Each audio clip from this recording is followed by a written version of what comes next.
सुशांत सिंह राजपूत वाले मामले में पूरे 1 साल होने को चले आए। इस मामले में अब तक क्या क्या हुआ है उन बातों पर थोड़ी सी निगाह डाल लेते हैं। 14 जून 2020 को सुशांत सिंह राजपूत के मौत की खबर आती है। मुंबई पुलिस सुशांत सिंह राजपूत के घर पहुंचती है, जहां पर कुछ ही देर के बाद मुंबई पुलिस ये स्टेटमेंट देती है कि सुशांत सिंह राजपूत ने आत्महत्या कर ली है, जबकि आत्महत्या जैसी कोई वजह सामने नहीं आती।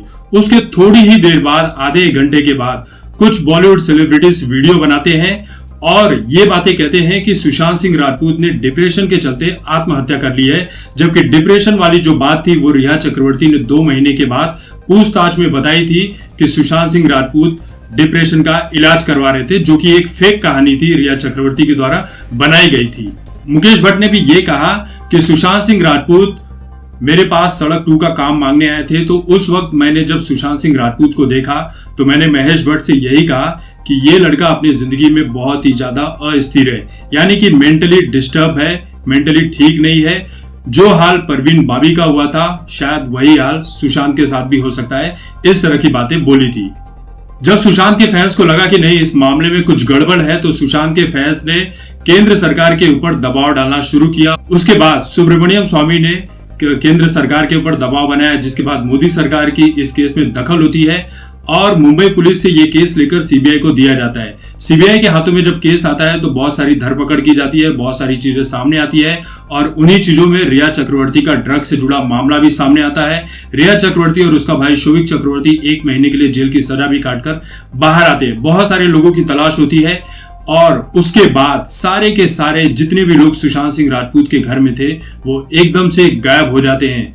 अब 6 महीने के बाद लगातार इस केस में कुछ भी सुनवाई नहीं हो रही थी, कुछ भी पता नहीं चल रहा था, लेकिन अचानक से जैसे ही सीबीआई के नए चीफ की अनाउंसमेंट की जाती है, उसके बाद सिद्धार्थ पिठानी, जिसे कई बार समन दिया जा चुका था, जिसने अपना Instagram account, social media account delete कर दिया था, तो अचानक से जब वो शादी करने के लिए तैयारी करता है, एंगेजमेंट करता है, तो एक गलती कर बैठता है। सिद्धार्थ पिठानी अपनी एंगेजमेंट वाली तस्वीर को सोशल मीडिया पर अपलोड करता है, जो कि एनसीबी की नजर में आती है और एनसीबी सिद्धार्थ पिठानी को हैदराबाद से गिरफ्तार करके मुंबई लेकर आती है।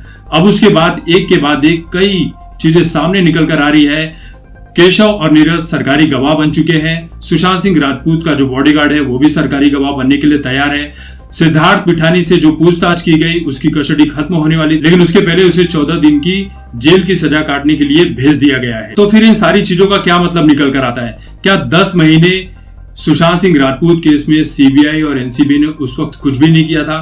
क्या लापरवाही हुई थी? क्या केस को बहुत ही लाइटली लिया जा रहा था? यहाँ तक कि सीबीआई और एनसीबी को यही नहीं पता कि इस केस से जुड़े लोग कहां पर जाकर बैठे हैं, कहां पर जाकर छिपे हैं। जब तक सिद्धार्थ पिठानी अपनी स्टेटस अपडेट नहीं करता है तब तक एनसीबी को पता नहीं चलता है। अब जो बातें एक बार सामने निकल कर आई थी कि रिया चक्रवर्ती सुशांत सिंह राजपूत के घर से ड्रग्स का बहुत बड़ा कारोबार चला रही थी, जब ये बात सुशांत सिंह राजपूत को पता चलती है तो दोनों के बीच लड़ाई झगड़ा शुरू हो जाता है, लेकिन बात वहीं पर शांत होती है। लेकिन अचानक से एक दिन रिया चक्रवर्ती अपना बैग उठाती है और सुशांत के घर से निकल जाती है और 14 जून को सुशांत सिंह राजपूत के मौत की खबर आती है। तो क्या ड्रग्स वाले मामले के चलते भी सुशांत सिंह राजपूत की हत्या हुई है?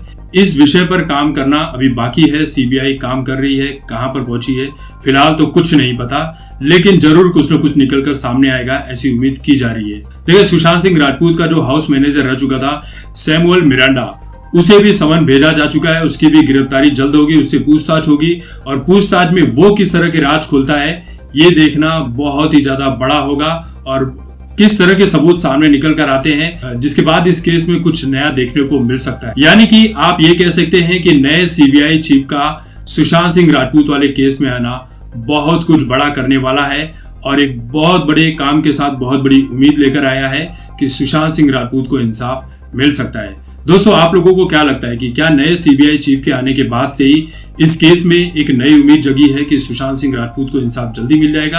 आपकी जो भी राय है कमेंट करके जरूर बताएं। तब तक देखते रहिए आपकी बात मुकेश के साथ। धन्यवाद।